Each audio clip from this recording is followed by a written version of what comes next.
ஓகேவா? அவ்வளோதான். செயின் 1 போட்டுக்கோங்க. யானை கட் பண்ணிடலாம். ரிமைனிங் யான் வந்து நம்ம பேக் சைட் தைக்கிறதுக்காக. வீடியோவில் காமிக்கிற மாதிரி நீங்கள் எட்ஜஸ் வந்து ஹைட் பண்ணிடுங்க.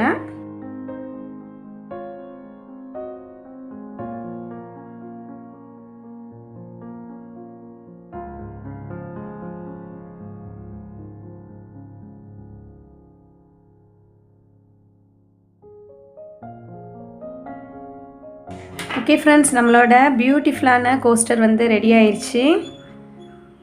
இந்த வீடியோ உங்களுக்கு பிடிச்சிருக்குன்னு நினைக்கிறேன். இந்த வீடியோ உங்களுக்கு பிடிச்சிருந்துச்சுன்னா நீங்கள் லைக் பண்ணுங்கள், உங்கள் ஃப்ரெண்ட்ஸோட நீங்கள் ஷேர் பண்ணுங்கள் ஃப்ரெண்ட்ஸ். கீழே கமெண்ட் பண்ணுங்கள்.